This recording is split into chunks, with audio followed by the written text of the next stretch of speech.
Наступил день завоза материала.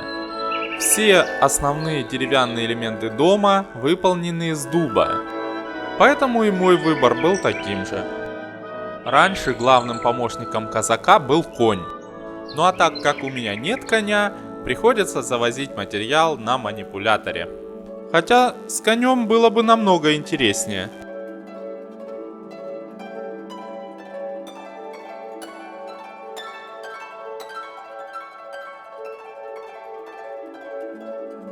Материалы мы завезли, и теперь нужно их куда-то применять в дело.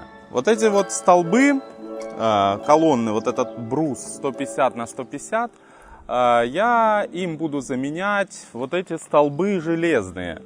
Без этих столбов тоже хата, возможно, покосилась бы. Их установил еще мой дед лет 25-30 назад.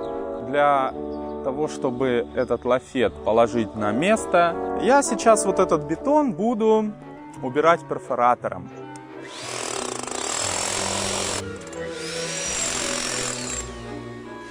Мураши ползают, мураши, убегайте.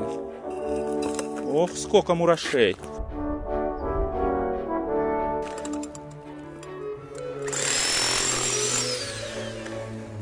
Сейчас осталось мне выбить вот эти вот подпирающие колонны. Не знаю, насколько нагруженные.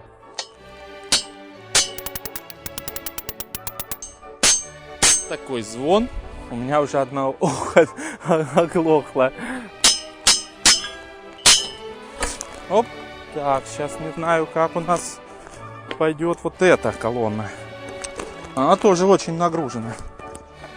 Надеюсь, на меня ничего не упадет. Ну и звон. Давай выбивайся. Да.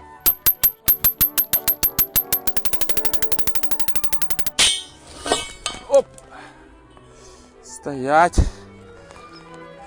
Ну ничего. И вторую сняли. Оп. Услышав звон, моему крестному стало интересно, что же здесь происходит. Потому что он живет по соседству. А тут разруха. Всю красоту портят. Надо их на другое место перенести.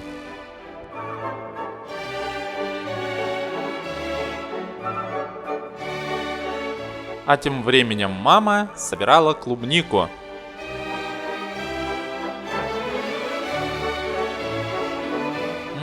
Вкуснятина. Ну и, конечно, мы позавтракали или пообедали на свежем воздухе. Я люблю есть клубнику с хлебом. Не знаю, есть ли кто еще точно так же. Наступил новый день. Я продолжаю здесь разгребать вот эти каменные завалы. И здесь я нашел интересную находку. Вот в этом углу оказался вот кусок металла. По-видимому, кованый клин. Я не знаю, для чего он использовался, правда. Но видно, что по нему стучали молотком. И вот он здесь вот так вот расплющился уже весь. Вот, то есть его использовали в хозяйстве. Но для чего он нужен был? Вот такой клин интересный. Вот, это добавится в коллекцию нашего музея.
перетаскивая кирпичи, я их стараюсь отсортировать. Вот эти кирпичи, я не назову их старинными, потому что им всего лишь 30 лет где-то. А вот этот кирпич делали еще, может быть, даже казаки. Здесь совсем другая структура. То есть они делались, возможно, даже там вручную как-то. А вот эти видно, что они разрезались механически уже на заводе. И вот, к примеру, для сравнения, сейчас я покажу. Кстати, вот на одном из кирпичей здесь есть даже какая-то надпись. К3Ан или что-то, или Казан.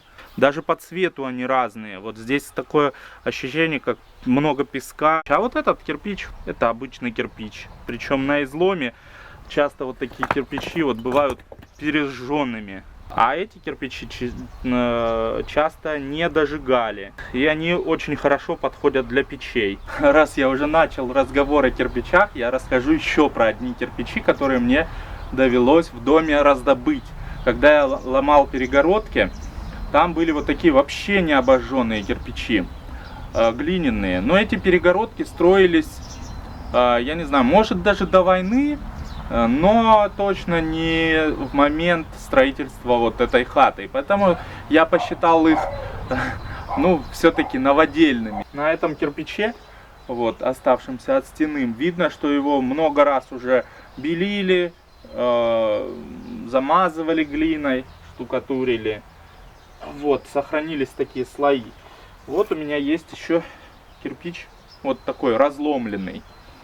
Вот здесь есть даже камешки такие. Но это тоже старинный кирпич. Посмотрите на его размеры. Взять вот этот современный кирпич и вот этот. Видно, что в них есть разница в размерах. Вот интересный кирпич, но явно из другой какой-то партии, потому что его цвет такой, какой цвет? Лиловый, фиолетовый, бордовый. Скорее бордовый, наверное. Ну-ка посмотрите. Такой цвет интересный. Вот в отличие от вот этого в сравнении. Вот интересно находить вот такие вещи, разглядывать их, рассматривать, думать, откуда они, когда они были сделаны, кем. Пойду таскать их дальше.